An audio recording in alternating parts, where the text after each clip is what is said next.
Yo, so I'm back with another video, and yo, it's been a minute, guys. Again, just want to talk again. I don't know why this is on my mind again, but God is making it very apparent to somebody, or even just myself, but to just move in silence.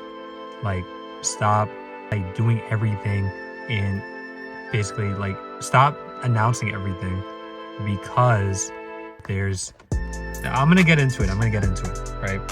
So, dang, I wish I had my Bible on me, because I definitely need the scriptures, but I'll put the scriptures up on the screen as I go through. So, this is like, I guess, a little sermon, I guess you could say, in a way. It's just a little Bible lesson that, I came up with. But what I want to say is, so we're gonna go to Matthew 6, right? And it talks about, there's 3 aspects to this chapter. It's about giving, praying, and fasting. So I'm not sure the order, like at the top of my head right now. Again, I'm doing everything on the fly. Like, I just felt led by the Spirit to talk about this. But so let's get into it, right? So Matthew verses, I believe, is 1 through 4. Again, don't come for me in the comments. I'm just going and thinking at the top of my head. But basically, it talks about giving, right? I'll put this scripture on the screen right now. It talks about giving, and basically, like, that your right hand should not do what your left hand, or your left hand should not know what your right hand's doing. Basically, that's a metaphor for, like, people should not know what you're doing. If you're giving in secret, the Lord will reward you, right, openly. And a lot of people, like, on YouTube, you can think of so many different channels or so many shorts you came across where people are just like holding an iPhone right by their chest like this and just being like, hey man, oh, are you hungry?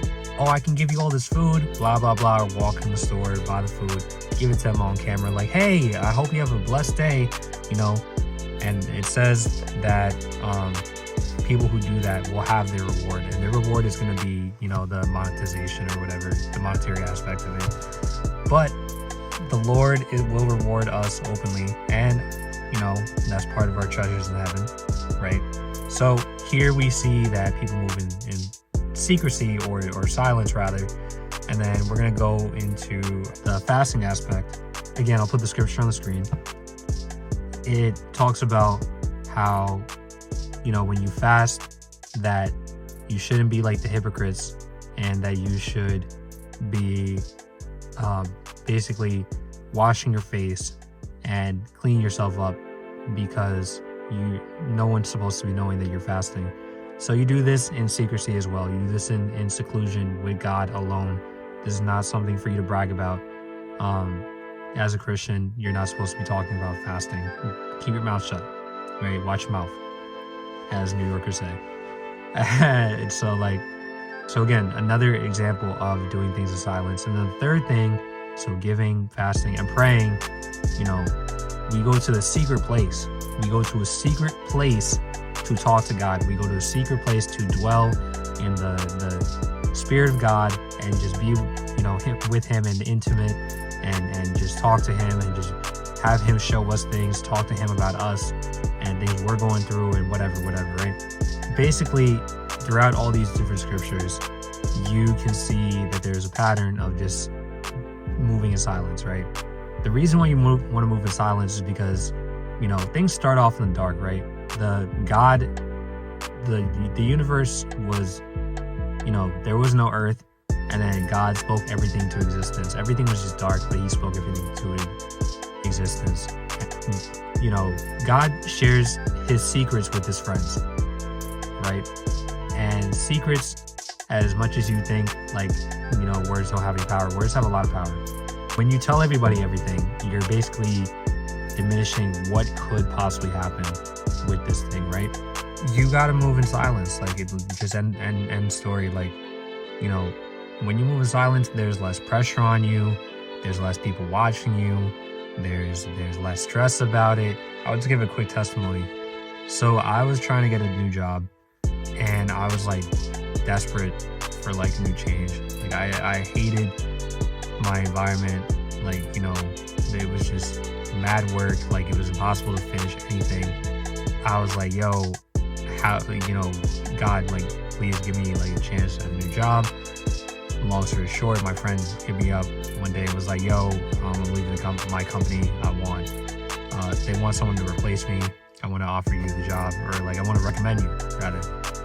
Instead of going around to everybody in my office, because people were just turning in and out of that job, I just kept silent about it. I didn't even tell too many people at my church. I only had one friend that knew. I had two friends working at that job already. My friend who recommended me and a different one. And I think my dad also knew. So in total, that was 4 people, right? But if I went around and I told everybody like, yo, I'm trying to get this new job, yo, please like pray for me, this, that, and that. Like, yo, wish me the best of luck. A lot of people would have been hating, bro. A lot of people were hating. And then I ended up getting the job, right? And praise be to God. I ended up getting the job. And then I told people. And then people were making all these jokes. And the thing with jokes is, it won't be funny unless it's somewhat true. And people were like, oh, you're leaving us, making smart little remarks and laughing about it. And I'm like, bro, that's low-key hate. People are just low-key hating. And I'm like, dang, imagine if I went around and I told everybody this, right? Like, imagine if I just went around and I just told everybody like, yo, I'm trying to get a new job. And people are just low-key hating on me, that energy, or not energy, but like their prayers and their wishes on my life are just going to like negatively impact me in the spirit. And then I probably wouldn't have gotten the job, and I would have been like, bro, what did I do wrong? But that's why I really try to move in silence. Like I made this channel, and like people I personally know in my real life don't even know I have this channel, right? Because when I grow and when I blow up on this thing, they're gonna be like, bro, I never knew you had a channel. Oh my gosh. Bro, like, you should have told me. Like, nah, bro. Nah. I'm waiting until I blow up to a certain point. Then, knowing that I'm going to be consistent, knowing that it's already been done, God's hand is already on this channel, then I'll tell people. But until then, I just have a lot of work to do. You feel me? And, I'm just here to just echo another message, guys. Like, read Matthew 6 for yourself. You'll see the things in there. But like, yo, move in silence, be quiet. Not everybody has to know what you do. In this age of social media, everybody wants to announce what they're doing. That's not the way to go about life. In real life, you have a small group of people, a small tribe, right? Of like your family, your friends, maybe your coworkers, whatever, any other people that you do other activities with, sports teams, clubs, whatever. But like, it's a small group of people, right? If you do need to talk to somebody about something you're doing, make sure it's a small group of people. Make sure it's people that are actually going to pray for you, that are actually going to want the best for you, because a lot of people like to hide a lot of hate behind jokes, and that's why the Bible is so adamant about life and death in the tongue. I think it's in Ephesians 4 where it talks about how we're not supposed to joke with each other, because we're supposed to and also James 3. Again, guys, I don't know all these scriptures, like I just know where they're at. But in James 3, it talks about how that salt water and fresh water can't flow from the same stream, right? So you can't go around cursing people out and then praising God with that same mouth. That doesn't work.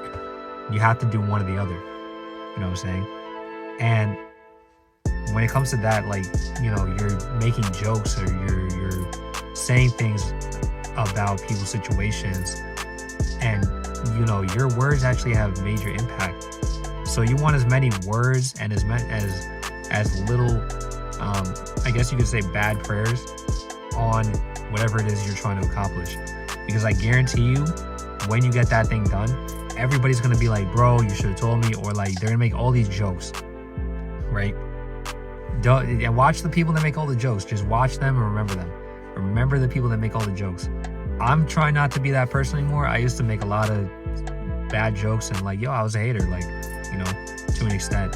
Sometimes, honestly, I just wanted to be funny. I just wanted people to really like me and blah, blah, blah. But like, at certain levels, I was a hater. So, I try to just uplift everybody you know, and you know, everybody on my channel who's subscribed to me, I only got like 22 subscribers, but like, yo, I thank God for everybody, and I really want to just help you guys win and just continue to just you know, use biblical principles to push you guys to just be better people, and you know, develop as disciples, and you know, to build up other disciples who are going to step into your shoes, you know, whether you're new to the faith or you're relatively seasoned. So like, you know, just you know, guys, the message of the day, just move in silence. Keep whatever it is to yourself. If you have to talk to other people, make sure it's people that you can, that honestly are going to pray for you, that are going to want the actual best for you, because people say they want the best for you, but then when you get stuff, they have a whole fit, or they're you know, they're manifesting and stuff like that. So yo, just watch the people, you know, just watch, you know, who you're pouring into and stuff like that when it comes to your secrets and your goals and stuff like that. Just move in silence. It's the best option. But you know who it is, you know what we came to do, and all glory and honor to our Father Jesus Christ. I'll catch you guys in the next one. Peace.